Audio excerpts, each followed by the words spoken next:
चलो भाई,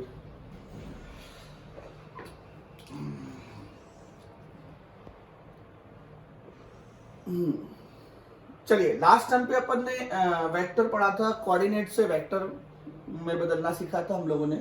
और कुछ मैं आपको याद दिलाऊंगा कि वेक्टर में मैंने सबसे पहले आपको बताया था कि एक्स एक्सिस की जो डायरेक्शन होती है वो आई कैप होती है, वाई एक्सिस की डायरेक्शन होती है जो जे कैप होती है, और जेड एक्सिस की डायरेक्शन जो होती है वो के कैप होती है। एक सवाल भी लगवाया था, ठीक है, एक होमवर्क भी दिया था। आई होप आप लोगों ने लगाया होगा, और नहीं लगाया तो कोई बात नहीं, लगाना जरूरी है।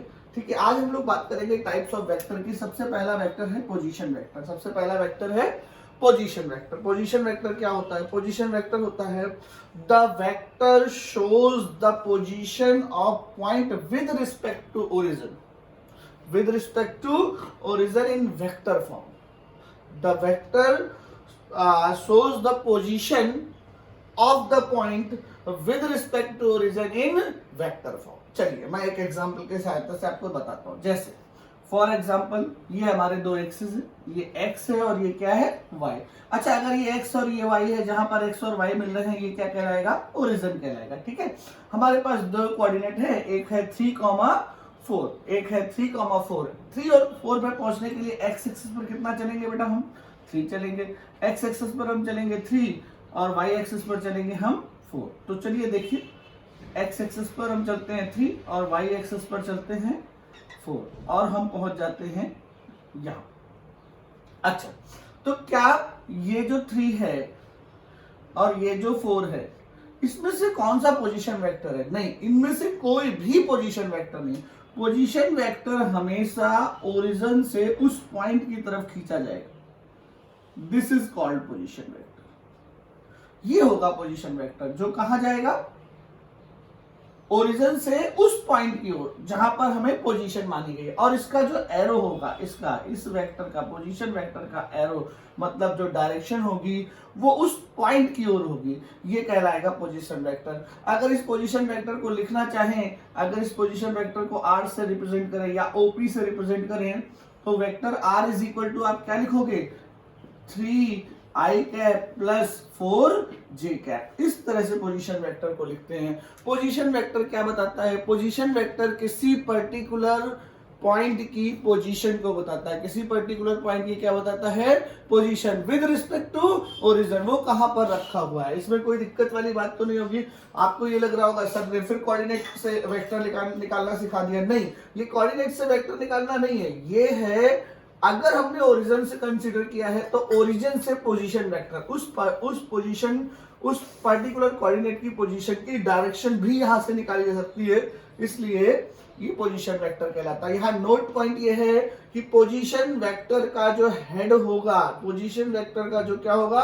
Head. The head of position vector is always at that point, at that point. ठीक है, उस पॉइंट की ओर होगा। ठीक है, कोई दिक्कत? चलिए अब हम आपको कुछ चीजें बताते हैं।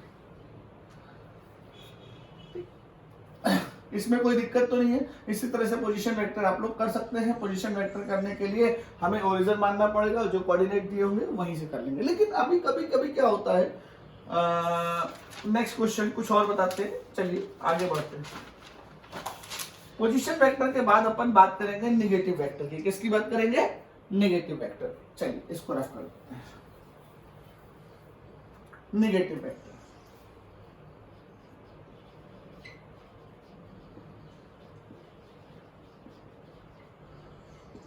चलिए देखिए नेगेटिव वेक्टर क्या होता है। नेगेटिव वेक्टर, मान लीजिए एक वेक्टर कुछ इस तरह का है और दूसरा वेक्टर कुछ इस तरह का है। दोनों का मैग्नीट्यूड लगभग सेम है।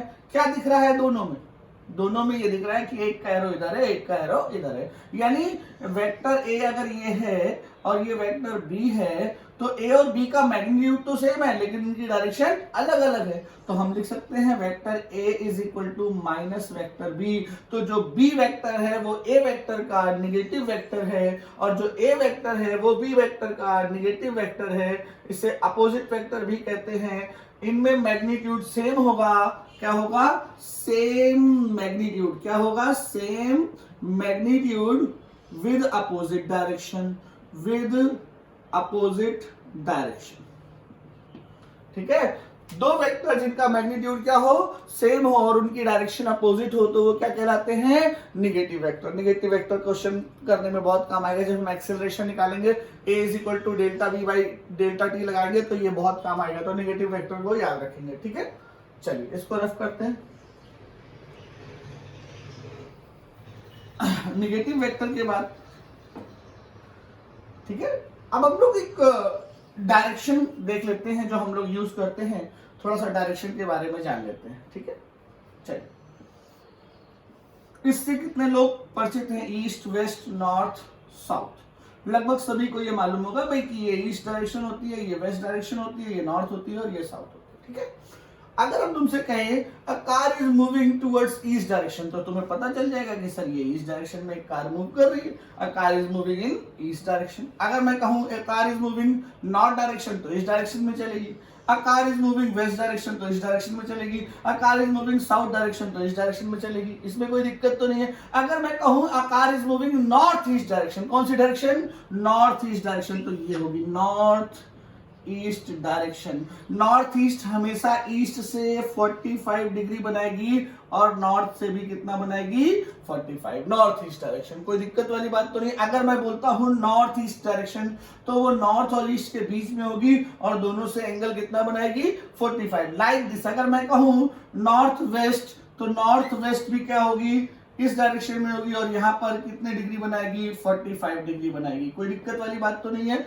अगर इसी तरह से मैं कहूं साउथ वेस्ट तो साउथ वेस्ट भी यहां से कितना बनाएगी, 45 डिग्री बनाएगी और ये भी 45 डिग्री बनाएगी। अगर मैं कहूं साउथ ईस्ट तो साउथ ईस्ट भी इधर से क्या बनाएगी, 45 बनाएगी, यहां से भी 45 बनाएगी। ये बात समझ में आती है कि नहीं, ये आठों चीजें सीख गए।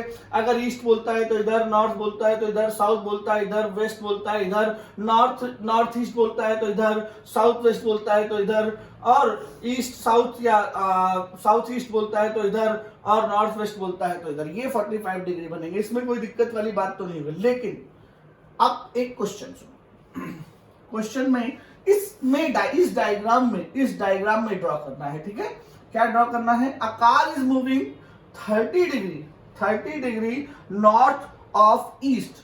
कार इज, क्वेश्चन है, ड्रॉ करना है, a car is moving 30 degree north of east, 30 degree north of east. ठीक है, a car is moving 30 degree north of east, इसको आपको इसमें बनाना है। चलिए भाई बनाते हैं। ये ईस्ट हो गया, ये वेस्ट हो गया, ये नॉर्थ हो गया, ये south. A car is moving 30 degree north की तरफ, 30 डिग्री कहां से, ईस्ट से 30 डिग्री नॉर्थ की तरफ। ये होगी इस कार की वेक्टर फॉर्म, ये ए वेक्टर फॉर्म कहलाएगी। कौन सी वेक्टर फॉर्म, जो ईस्ट से कितने डिग्री बनाएगी, इसको समझिए। A car is moving 30 degree north of east, east से कितने डिग्री, 30 डिग्री, ईस्ट से 30 डिग्री, ठीक है, नॉर्थ की तरफ। ईस्ट से 30 डिग्री कहां, नॉर्थ की तरफ, 30 degree north of east. Of east मतलब ईस्ट से, ठीक है, इसको कर लीजिए। अच्छा, अगर ये 30 डिग्री ईस्ट से बना रही है तो नॉर्थ से कितने डिग्री बनाएगी, 60 डिग्री। क्या बनाएगी, 60 डिग्री। चलिए ये नोट कर लीजिए, बहुत अच्छा है, इसको सीखना पड़ेगा तभी आप लोग आगे बढ़ सकते हैं। तब तक मैं चाय पी लूं।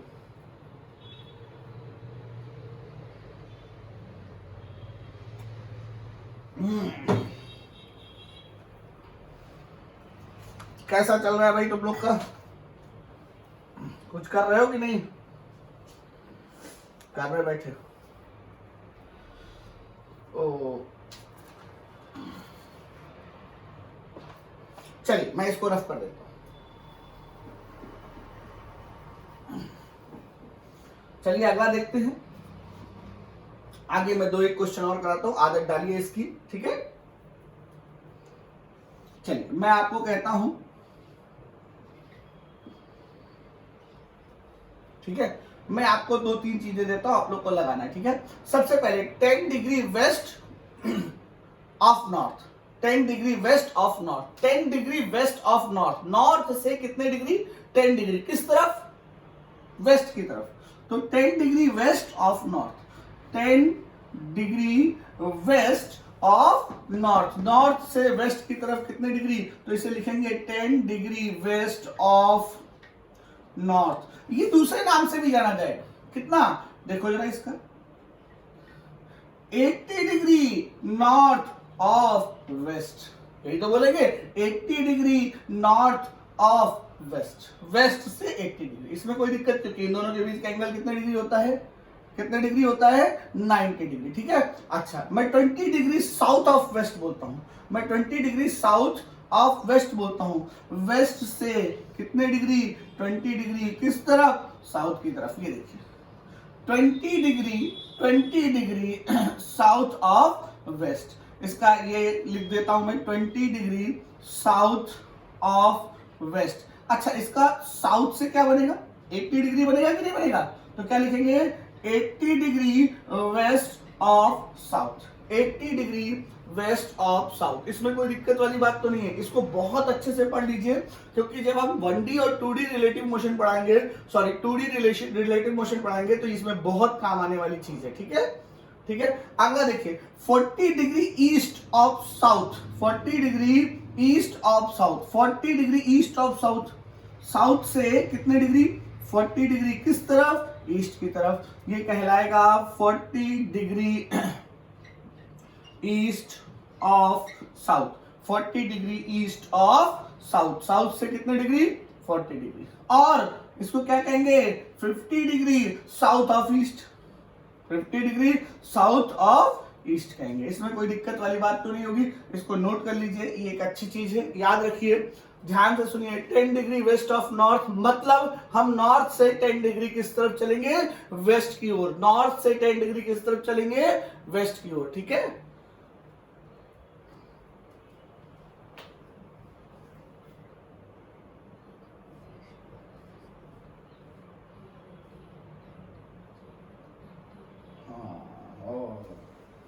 देखो भाई हमारी पत्नी ने बताया कि ये 20 और 80 है, ये 70 होना चाहिए। चलो भाई गलती हो गई, माय मिस्टेक, चलो उनका भी धन्यवाद और आप लोग को देखने के लिए धन्यवाद। यानी 90 होना चाहिए, दोनों का एंगल 90 डिग्री होना चाहिए, सही है। थोड़ी सी फिजिक्स इनको भी आ गई है, मैं भूल रहा हूँ, घर बैठे बैठे और होगा क्या। चलो क्या ये रब कर दो, इसमें कोई दिक्कत वाली बात तो नहीं है, इतने में कोई दिक्कत वाली बात तो नहीं है। चलिए मैं रफ कर रहा हूँ इसको। चलिए अगला क्वेश्चन, अमित इज रनिंग, अब बनाना है आपको, ठीक है। चलिए भाई अमित, अमित कौन है पता नहीं, Amit is running, Amit is running 30 degree north of west, कहां घूम रहा है 30 डिग्री नॉर्थ ऑफ वेस्ट। आपको इसे वेक्टर फॉर्म में ड्रॉ करना है, वेक्टर फॉर्म में क्या करना है, ड्रॉ करना है। तो आपको मालूम है ये ईस्ट है, ये वेस्ट है, ये नॉर्थ है, ये क्या है साउथ है। तो आपको Amit is running 30 degree north of west, west से नॉर्थ की तरफ कितने डिग्री 30 डिग्री, वेस्ट से नॉर्थ की तरफ 30 डिग्री, ये हो गया अमित। अमित ऐसे भाग रहे भाई, भाग रहे हो, और अगर ज्यादा तेज भागेगा तो निकल जाएगा, ठीक है। ज्यादा इस पार्ट में कोई दिक्कत, ये आपको सीखना ही है, ये लाइन, इस लाइन का मतलब आपको सीखना ही है, तभी आपको आगे चल के रेस्ट एंड काइनेमेटिक्स में फायदा मिलेगा, नहीं तो 8% का भी इसको फायदा नहीं मिलेगा। आप और जगह पर अगर वेक्टर पढ़ेंगे तो शायद इससे कुछ डिफरेंट पढ़ाया जाएगा, लेकिन ध्यान रखना बिना इसके वेक्टर आना पॉसिबल नहीं है, ठीक है। जितने भी अच्छे इंस्टीट्यूशन होते हैं आप उनके वीडियो लेक्चर अगर आप उठाकर देखेंगे तो ये सारी चीजें आपको जरूर बताई जाएंगी और इसकी डीपीपी भी दी जाएगी, ठीक है। हो सकेगा तो मैं इसकी डीपीपी आप लोग को बांटूंगा 2-1 दिन में, पहले ये देख लीजिए फिर मैं डीपीपी ग्रुप में डाल दूंगा। चलिए रफ करता हूँ।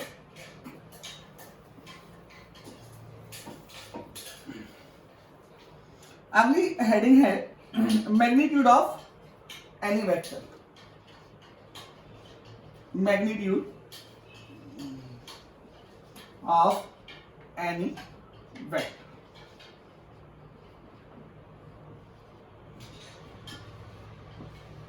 Magnitude of any vector, magnitude क्या होता है किसी वेक्टर, फिर वहीं आते हैं। मान लीजिए एक वेक्टर है 3i cap plus 4j cap, ठीक है। इसको कोऑर्डिनेट पर बताना है भाई। आप सीख चुके हैं 3i प्लस 4j मतलब x एक्सिस पर कितना चलेगा 3 चलेगा, y एक्सिस पर कितना चलेगा 4 चलेगा, और ये कहां मिलेंगे, जहां भी मिलेंगे वो कोऑर्डिनेट होगा 3,4, ठीक है।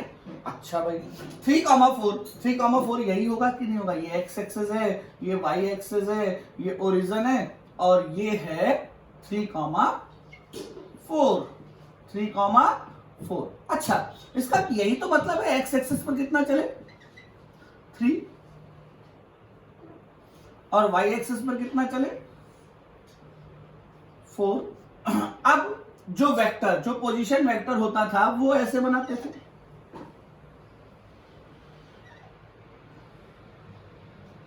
ये पोजीशन वेक्टर है, ठीक है। हमने मैग्नीट्यूड की बात की, किसकी बात की है, मैग्नीट्यूड। क्या बोला था मैंने बोला था वेक्टर की लेंथ उसका क्या देती है, मैग्नीट्यूड। तो magnitude means length of that vector, उस वेक्टर की लेंथ क्या देगी, मैग्नीट्यूड। यही तो है लेंथ, ये वाली लेंथ है कि नहीं है। ये कैसे निकालेंगे, पाइथागोरस थ्योरम लगाएंगे। आप जानते हैं 3 स्क्वायर प्लस 5 स्क्वायर, तो इसका एक नाम दे देते हैं कोई भी। Magnitude of vector r is equal to under root 3 square plus 4 square, that is under root 9 plus 16, that is 5। क्या हो जाएगी 5, ये इसका मैग्नीट्यूड। अच्छा, मैग्नीट्यूड निकाला कैसे, आप जरा गौर करिए, बहुत ध्यान से सीखिए।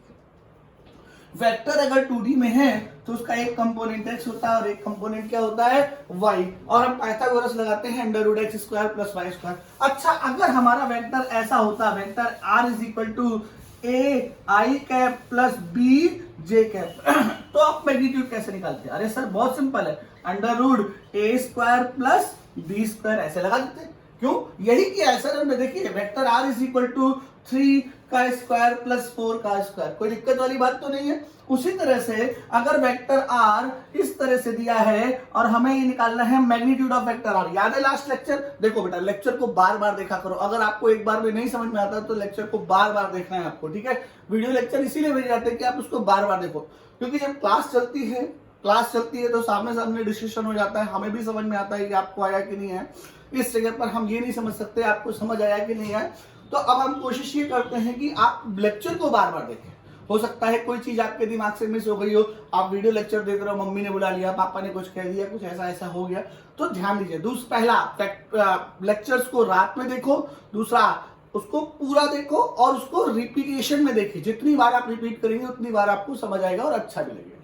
तो बहुत सिंपल सी बात है, अगर हम किसी भी वेक्टर का मैग्नीट्यूड निकालते हैं तो i वाले का स्क्वायर, i के कोफिशिएंट का स्क्वायर और j के कोफिशिएंट का मतलब जो i के साथ मल्टीप्लाई कर रहा है। अच्छा, अगर हमारा वेक्टर इस तरह से होता a i cap plus b j cap plus c k cap और 3D में होता तो कुछ नहीं सर, हम लोग ये लिख देते हैं under root a square plus b square plus c square. यही लिखते हैं कि नहीं लिखते, हाँ है ना, कोई दिक्कत वाली बात तो नहीं हुई, तो ये लिख देते। तो मैग्नीट्यूड निकालने का फॉर्मूला क्या हो गया, अगर 2D में है तो फॉर्मूला होगा under root a square plus b square. Mod of any vector is the formula is equal to mod of any vector is equal to root of a square plus b square plus c square, where a is the coefficient of I cap, b is the coefficient of j cap and c is the coefficient of k cap। कोई समस्या वाली बात तो नहीं है, बहुत simple सी बात है, ध्यान से सुनिएगा। किसी भी वेक्टर का मैग्नीट्यूड निकालने का जो फॉर्मूला है वो क्या है, how can we find the magnitude of any vector, mod of vector r, mod of that vector is equal to under root a square plus b square plus c square, where a is the coefficient of I cap, b is the coefficient of j cap, c is the coefficient of k cap। इस तरह से निकालते हैं, कोई समस्या वाली बात तो नहीं है। जैसे फॉर एग्जाम्पल अगर हम आपसे दो एक क्वेश्चन कर ले, ये रफ कर दे, इसको नोट करिए जल्दी से और रफ करते, तब तक हम एक दो घूंट चाय पीते हैं।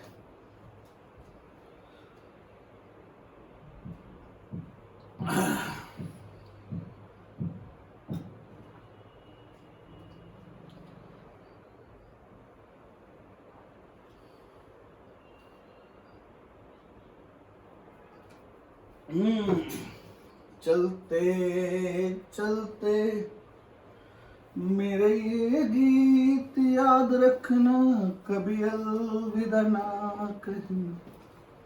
गा लेते भाई। कह रहा रेग रहे। चलो भाई, चलो देखो बेटा, vector r is equal to, या vector r is equal to 3i plus 2j plus k, ठीक है। कहता है find the magnitude of r। अरे भाई कोई दिक्कत नहीं है, under root a square plus b square plus c square, where a is the coefficient of i, b is the coefficient of j, c is the coefficient of k। Root of a square 3 का whole square plus root of b square 2 का whole square plus root of c square, k के साथ कुछ नहीं, अरे कुछ नहीं है तो 1 है, जिसके साथ कोई नहीं उसके साथ भगवान, और सबका मालिक एक है, एक 1 का स्क्वायर, कोई दिक्कत वाली बात तो नहीं है। 3 3 जा 9, 2 2 जा 4, 1 अंडर रूट 14। जब रूट नहीं निकलता तो ऐसे लिख देते हैं। बोलो बात समझ में आती कि नहीं आती? किसी भी वेक्टर का मैग्नीट्यूड निकालने में कोई समस्या वाली बात नहीं। अच्छा भाई एक और देख लेते हैं, vector a is equal to 3i minus 2j plus 3k। लो भाई ये आ गया, ये आ गया। आप क्या करें भाई, ये आ गया, कोई दिक्कत नहीं है, इसका मॉड निकालना है, वेक्टर a का मॉड निकालना है, under root a square, a कितना हो गया 3 का स्क्वायर प्लस, अब b 2 लिखे कि माइनस 2, अरे भाई 2 लिख चाहे माइनस 2 लिख, माइनस 2 का स्क्वायर 2 और 2 का स्क्वायर 2, तो देख भाई 2 का स्क्वायर ही लिख दे, घबराने की जरूरत नहीं है, माइनस है तो भी घबराना नहीं है, प्लस 3 का स्क्वायर, ठीक है, 9 प्लस 4 प्लस 9 अंडर रूट 22, इसमें कोई दिक्कत वाली बात तो नहीं है। Then what is the formula? Then what is the formula to find the magnitude of any vector? Is that root of a square plus b square plus c square, where a is the coefficient of I cap, b is the coefficient of j cap and c is the coefficient of k cap। अच्छा एक और देख ले भाई, कहता है अगर vector 3i plus 2k है, j है ही नहीं, लो भाई हम तो ये तो बता ही नहीं सबने, अरे इसमें क्या है भाई, वेक्टर a का मॉड निकालना है, अंडर रूट a स्क्वायर 3 का square plus b square, b नहीं है, जो नहीं है उसको छोड़ दीजिए, 0 का स्क्वायर लिखिए प्लस 2 का स्क्वायर, बोलो भाई 3 का स्क्वायर 9, 4 2 का स्क्वायर 4, रूट ऑफ 13। कोई दिक्कत वाली बात? तो मैग्नीट्यूड निकालना सीख गए। How can we find the magnitude of any vector? To find the magnitude of any vector we have to apply the formula under root a square plus b square plus c square, where a is the coefficient of i cap, b is the coefficient of j cap and c is the coefficient of k cap. एकदम दिमाग में डाल लीजिए बात, rough कर रहा हूं।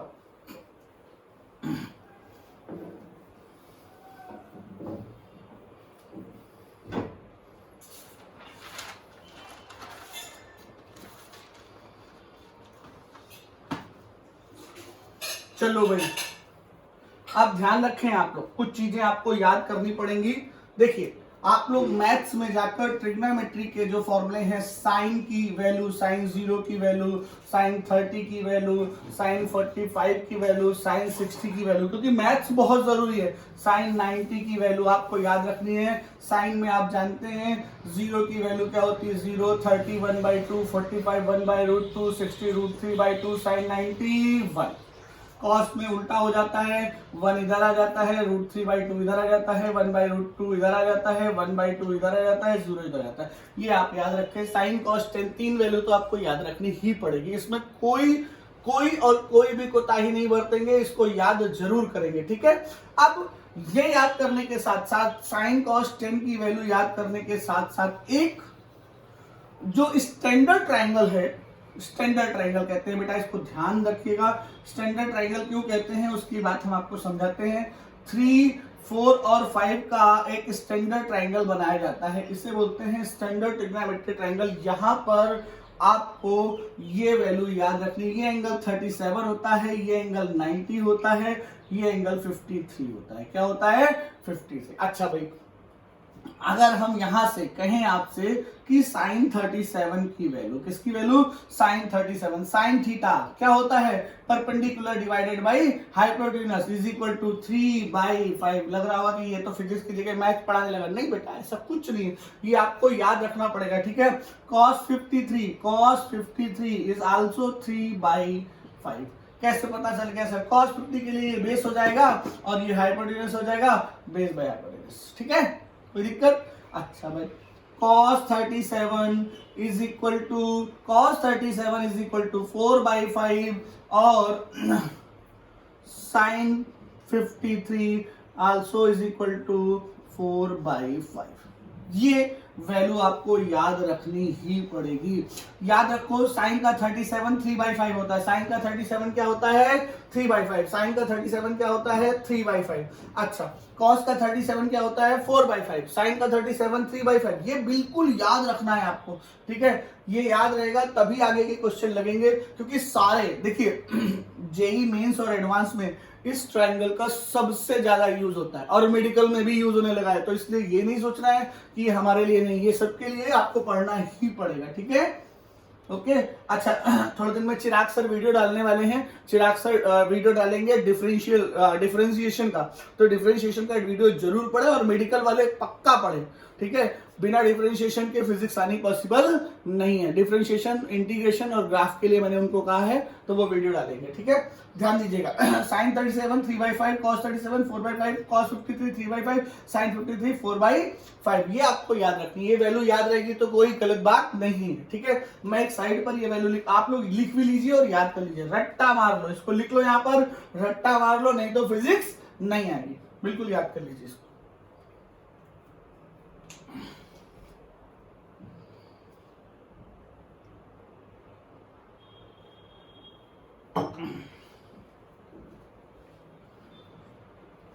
चलिए भाई, मैं लिख भी देता हूं यहां पर। साइन 37 और कॉस 53 इज इक्वल टू 3/5 और कॉस 37 और साइन 53 इज इक्वल टू 4/5। ये वैल्यू आपको याद ही रखनी है, ठीक है? मैं अच्छा, मुझे याद रहे ना रहे, आपको याद होनी चाहिए, याद रखिएगा। चलिए एक क्वेश्चन लिखते हैं, सुंदर सा, सुशील सा। क्वेश्चन क्या कहता है? A motor car is moving with the speed of motor car is moving with a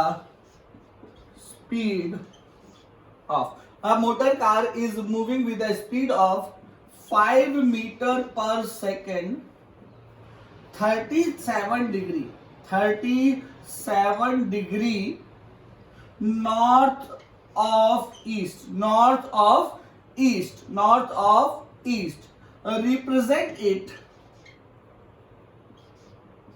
Represent it in vector form,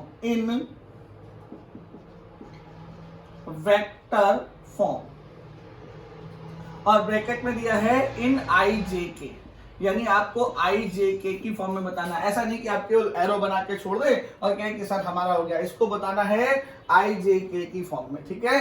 इस वेलोसिटी को IJK की फॉर्म में बताना है। चलो भाई, ठीक है? चलो देखते हैं जरा। चलिए, ये हो गया ईस्ट, ये हो गया वेस्ट, ये हो गया नॉर्थ, ये हो गया साउथ। क्वेश्चन क्या कह रहा है? A car is moving with a speed of 5 metre per second 37 degree north of east, 37 degree north, east से नॉर्थ की तरफ 37 डिग्री, ईस्ट से नॉर्थ की तरफ 37 डिग्री।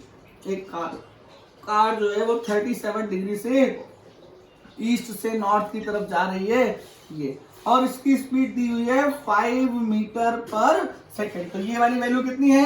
5। अच्छा भाई, ठीक है? चलो भाई 5 दी है, कोई बात नहीं। अच्छा, अगर हमें x और y कोऑर्डिनेट, इस वेलोसिटी का x और y कोऑर्डिनेट मिल जाए, क्या मिल जाए? x और y कोऑर्डिनेट मिल जाए। कौन सा कोऑर्डिनेट मिल जाए? x और y कोऑर्डिनेट मिल जाए, यानी x मिल जाए और क्या मिल जाए? y मिल जाए। तो हम वेक्टर कैसे लिख सकते हैं? Velocity vector is equal to x i cap plus y j cap. लिख सकते हैं कि नहीं लिख सकते? तो अब हमें निकालना है x और निकालना है y। कोई दिक्कत वाली बात? अच्छा देखो भाई, इसका हाइपोटेन्यूज, ये राइट एंगल ट्राइंगल है कि नहीं? राइट एंगल ट्राइंगल का हाइपोटेन्यूज कितना दिया है? 5, और हमें निकालना क्या है? x। क्या निकालना है? x। अब एंगल दिया है, एंगल दिया है, बेस दिया है, हाइपोटेनस दिया है। तो आपको ये तो मालूम है, अगर नहीं मालूम तो बिल्कुल दिमाग में डाल लो, cos theta is equal to base by hypotenuse. Cos 37 is equal to x by 5. Then x is equal to 5 cos 37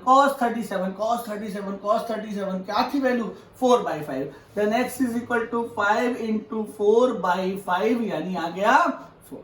कोई समस्या वाली बात? अच्छा भाई, ये तो x आ गया। क्या हम इसका y निकाल सकते हैं? बिल्कुल निकाल सकते हैं। y क्या है? इस ट्रायंगल में y परपेंडिकुलर है और ये क्या है? हाइपोटेनस। तो हम कह सकते हैं sine theta is equal to perpendicular divided by hypotenuse. ये याद है कि नहीं आप लोग को? Sine theta is equal to perpendicular divided by hypotenuse, यानी sine 37 is equal to perpendicular हो गया y अपॉन हाइपोटेनस हो गया 5। Then y is equal to 5 sin 37. Then y is equal to 5 into sin 37. sin 37 की value क्या बताई थी सब में? 3/5 बताई थी। कितनी बताई थी? 3/5। ये क्या आ गया? 3। यानी x हमारा कितना आ गया? 4 और y कितना आ गया? 3। तो भाई x को लिख दिया यहाँ पर 4 और y को लिख दिया बेटा यहाँ पर 3। अब इसको वेक्टर फॉर्म में बताना है, तो वेक्टर फॉर्म में क्या होगा? x i कैप, x कितना आया? 4i cap plus 3j cap. बोलो कोई दिक्कत वाली बात? फिर से देखते हैं, क्वेश्चन को समझते हैं, बहुत ध्यान से समझिएगा। देखिए अभी हमने लेवल को धीरे धीरे ऊपर करना चालू किया। पहले वाले में तो लग रहा था कि क्या पढ़ा रहा है। A motor car is moving with speed of 30 degree north of west, 37 degree north of west, 37 degree north of east, 37 degree north of east, east से नॉर्थ की तरफ 37 डिग्री। ये देखिए हुआ कि नहीं हुआ? कहता है आपको इस वेलोसिटी को आई जे के फॉर्म में निकालना है। तो ये 37 डिग्री है, ये 5 है, ये x है और ये क्या कंसीडर किया? y। बाद में जब रिसोल्यूशन ऑफ वेक्टर पढ़ाया जाएगा तो ये एक लाइन में लग जाएगा, परेशान होने की जरूरत नहीं। लेकिन अभी आपको ऐसे ही सीखना जैसे मैं सिखा रहा हूं। ये 4, ये क्या है? 3। कैसे निकाला सर 4 और 3? ये x है, ये 5 है, ये 37 है। बेस और हाइपोटेनस में कौन रिलेशन बताता है? कॉस बताता है। cos theta is equal to base by hypotenuse, cos 37 is equal to x by 5, x is equal to 5 cos 37, 5 into cos 37 की वैल्यू 4/5, 5 to 5 कैंसिल, देन बचा 4। अच्छा भाई अभी हमें निकालना है y, यानी हमें निकालना है परपेंडिकुलर और हाइपोटेनस में रिलेशन। परपेंडिकुलर और हाइपोटेनस में रिलेशन कौन बताता है? Sine theta is equal to perpendicular divided by hypotenuse, sine theta is equal to y by 5, then y is equal to 5 sine 37, sine 37 की वैल्यू 3/5 कैंसिल, y आ गया, x आ गया, velocity vector v is equal to x i cap plus y j cap लिखना है, यानी 4i cap plus 3j cap. Note कर लीजिए, बढ़िया क्वेश्चन है एकदम।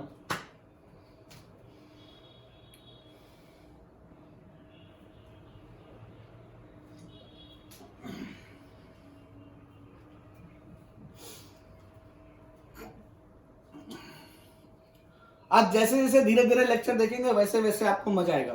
ठीक है, मैंने अभी एक वीडियो लेक्चर डाला था अपना 12th वालों के लिए, उसमें 200+ व्यूज मिले थे, लेकिन वो YouTube से डिलीट हो गया, पता ही नहीं चला। चलिए खैर, आप लोग तो देखिए और मजा लीजिए पढ़ाई का। ठीक है, रैप कर दूं?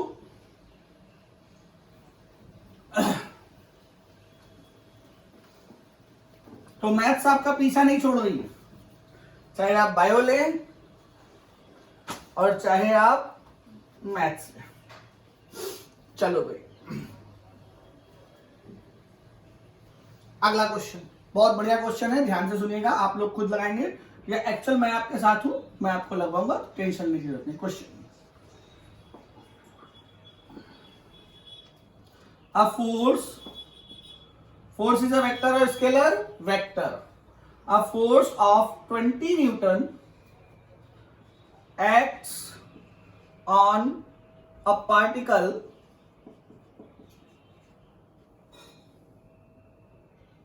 (37 degree south of north).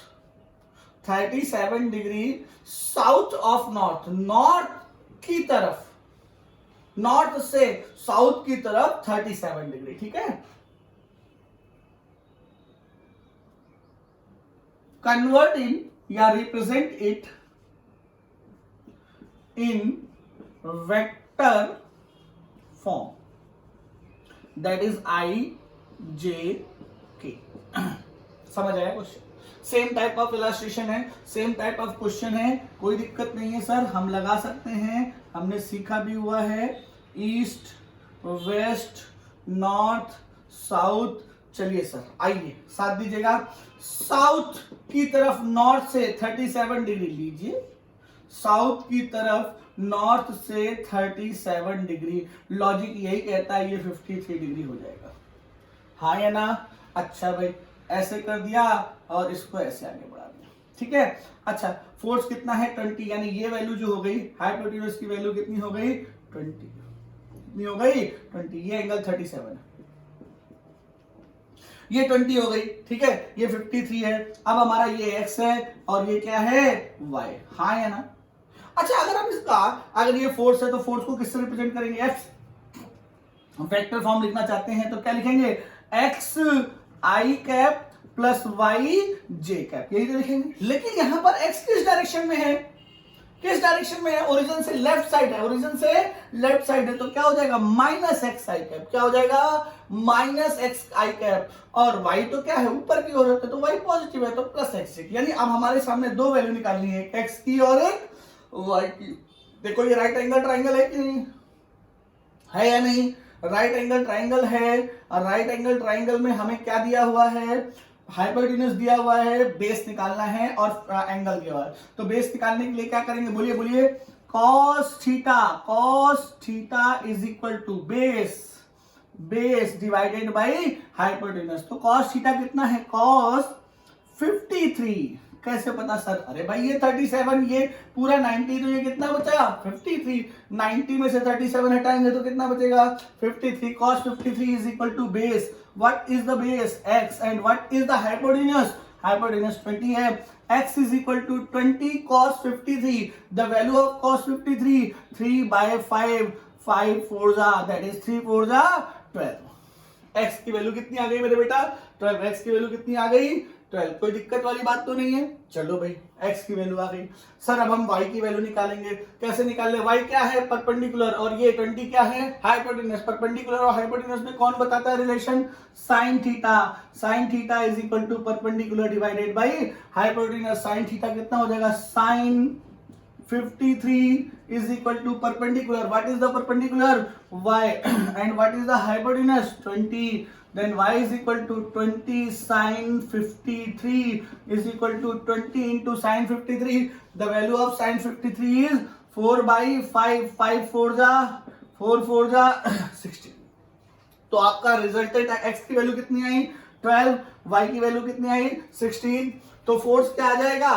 Factor F is equal to कहां गया x 12 minus 12 I cap plus 16 J cap. ये आपका आंसर होगा।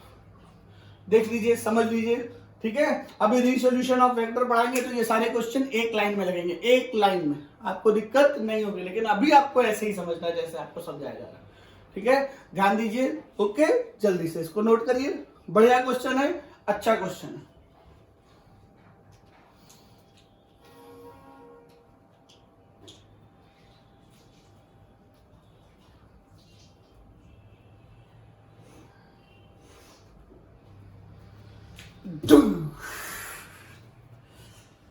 रफ कर दूं? चलो,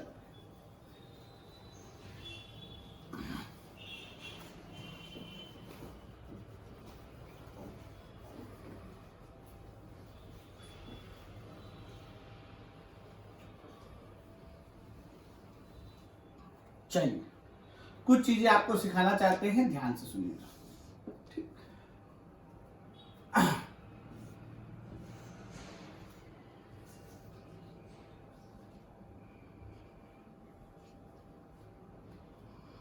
ये तो मालूम है आपको, ये x एक्सेस है, ये x डैश एक्सेस है, ये y एक्सेस है, ये y डैश एक्सेस है। ठीक है। अब किसी भी पॉइंट को ओरिजिन कंसीडर कर दिया, इस पर एक फोर्स एफ कैसी क्वांटिटी है, वेक्टर फोर्स वेक्टर क्वांटिटी है, वेक्टर एफ या एफ किसी एंगल पर लग रहा है, किसी एंगल पर लग रहा है, ठीक है। जैसे हम ट्रॉली को खींचते हैं, ठीक है। तो ये फोर्स दो काम करेगा, एक तो किसी भी ऑब्जेक्ट को एक्स डायरेक्शन में ले जाएगा और एक क्या करेगा, ऊपर वाई डायरेक्शन में ले जाएगा, ये दोनों काम करेगा।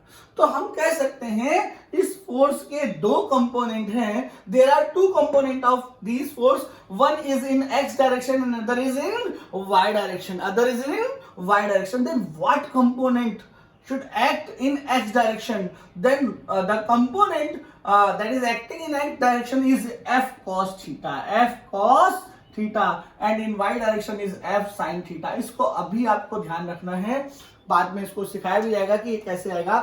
f ये वाला एंगल cos थीटा होगा, ये मत याद रखना कि हॉरिजॉन्टल है तो cos है, वर्टिकल है तो sin, नहीं, जो थीटा के साथ है, जो किसके साथ है, थीटा के साथ, वो क्या होगा, cos, और जो थीटा से दूर है वो क्या होगा, sin। जैसे कह दो हमने कहा सर कि भाई हमने ये ले लिया f, ये f1 हो गया, अगर ये थीटा हो तो क्या होगा, तो ये f1 ये थीटा, तो ये क्या हो जाएगा f1 cos थीटा, और ये क्या हो जाएगा f1 sin थीटा। नहीं समझ में आया?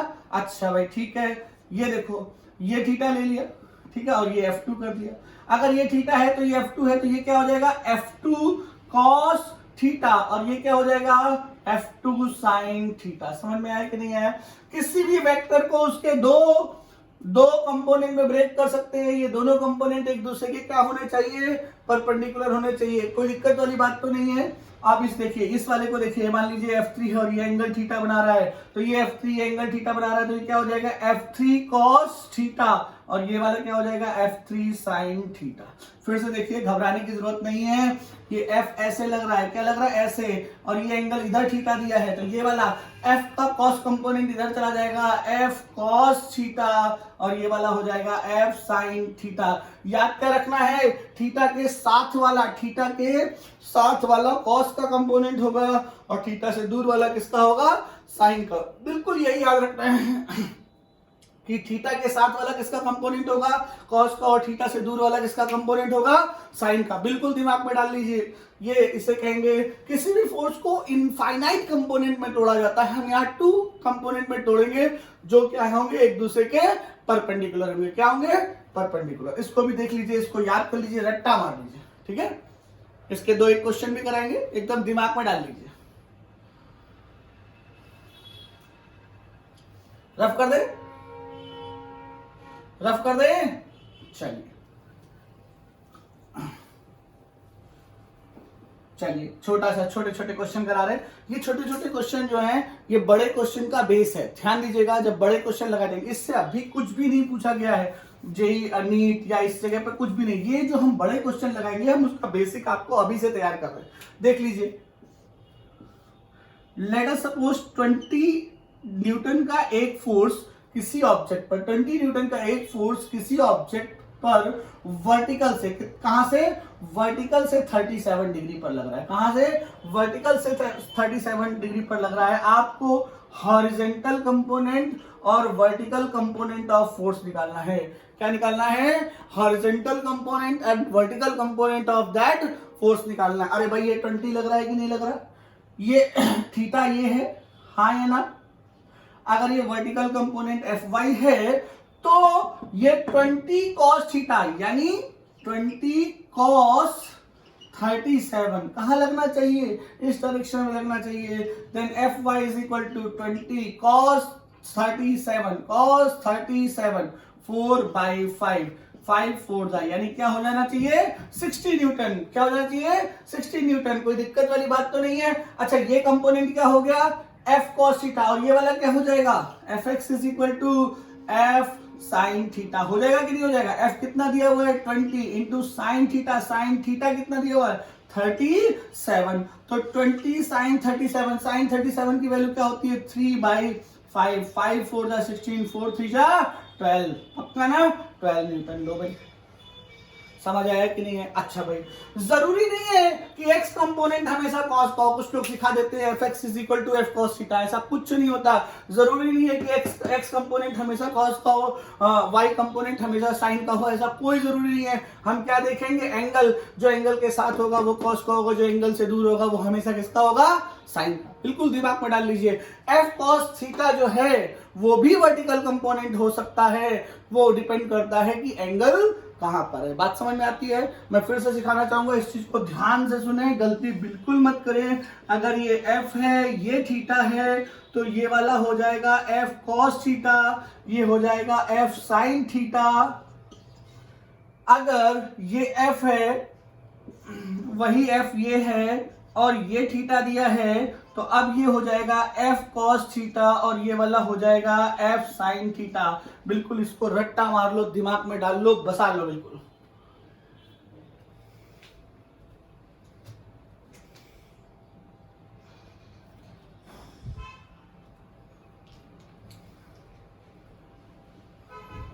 आज का लेक्चर बड़ा तो नहीं हो रहा, बोर तो नहीं हो रहे भाई? हो भी रहे हो तो क्या करेंगे? ठीक है, तब करूं? चलो इनफ कर। ये वैल्यू आपको याद रखनी है, बिल्कुल दिमाग में डाल लीजिए। ये वैल्यू आपको याद रखनी है 3753 एकदम। आज कुछ नहीं करेंगे तो ये वैल्यू याद रखेंगे, ठीक है?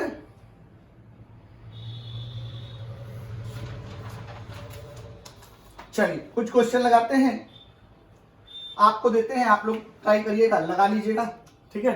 क्वेश्चन देते हैं, आप लोग लगाइए, बढ़िया बढ़िया क्वेश्चन। चलिए पहले हम आपको देते हैं, 2 मिनट आप लोग लगाइएगा, ठीक है? ये हो गया एक, ये हो गया 20√2, ठीक है?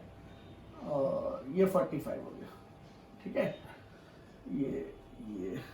ये इसका यूनिट वेक्टर आप लोग, खैर बताने की जरूरत नहीं, आप लोग इसको करिए।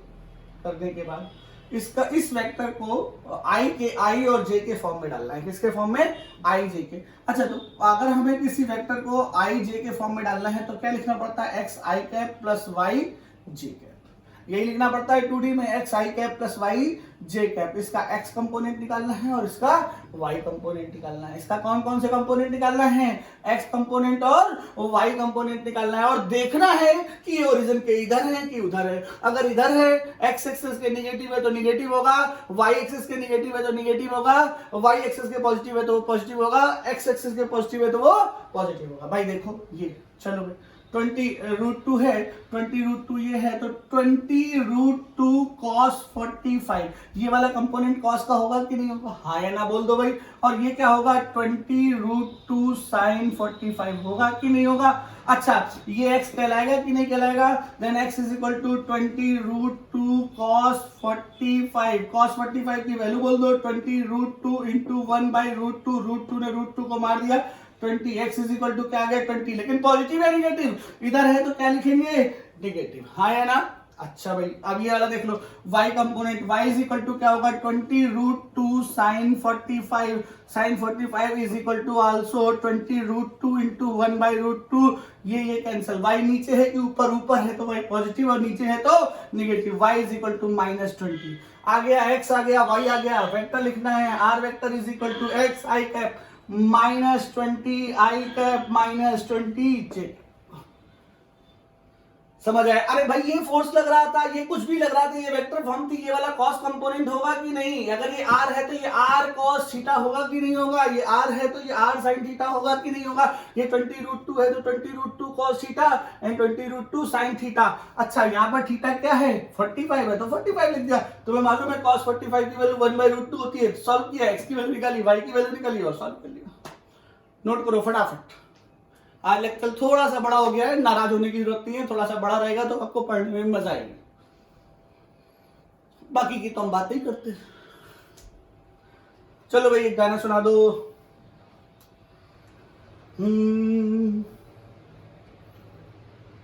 फूलों के रंग से, टप कर दो भाई। दिल की कलम से तुझको लिखी रोज पाती, कैसे बता। चलो भाई अगला क्वेश्चन, किस तरह से मुझको मेरी जान सताती। तेरे ही सपने लेकर के सोया, तेरी ही यादों में जागा,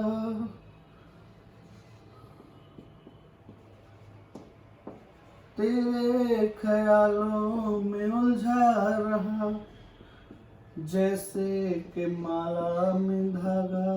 आइए क्वेश्चन देखिए, 10 न्यूटन का फोर्स है, ये 10 है, ये 60 डिग्री पर लग रहा है, इसको आई जे के की फॉर्म में लाना है, 2D है, आपको जाहिर सी बात है ये x है, ये x डैश है, ये y है, ये y डैश है, ये 10 है, तो ये हो जाएगा 10 cos 60 हो जाएगा कि नहीं हो जाएगा। हॉरिजॉन्टल थीटा वाला किसका होता है, cos का, और ये क्या हो जाएगा 10 sin 60 हो जाएगा कि नहीं हो जाएगा। ये क्या कहलाएगा, x इज इक्वल टू हो जाएगा। अच्छा पहले तो भाई वेक्टर लिख ले, वेक्टर क्या होगा, r is equal to x i cap plus y j cap.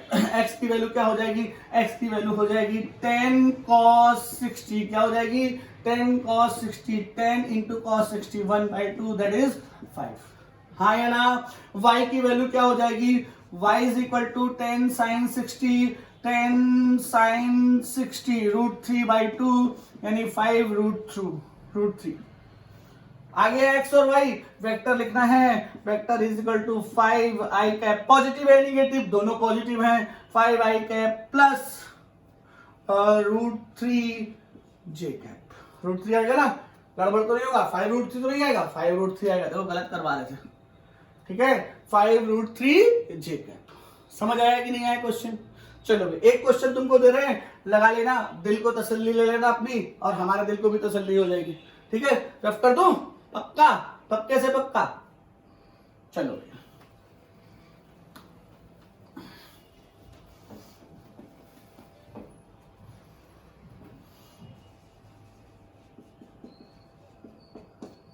चलो भाई, ये आया, ये आया, आपको मालूम है ये x है, ये x डैश है, ये y है, ये y डैश है, x डैश की तरफ निगेटिव होगा, y डैश की तरफ निगेटिव होगा, ये मार दिया यहां से, ये 37 डिग्री, और ये हो गया हमारा 10, ठीक है। इसको आपको लगा के देना है, होमवर्क, ओके।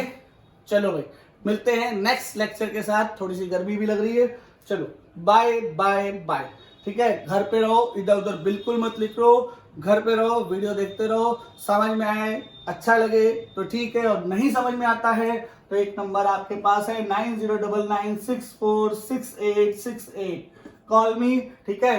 तब लोग एक साथ बोलो, श्री श्री 1008 पांडे जी महाराज की जय।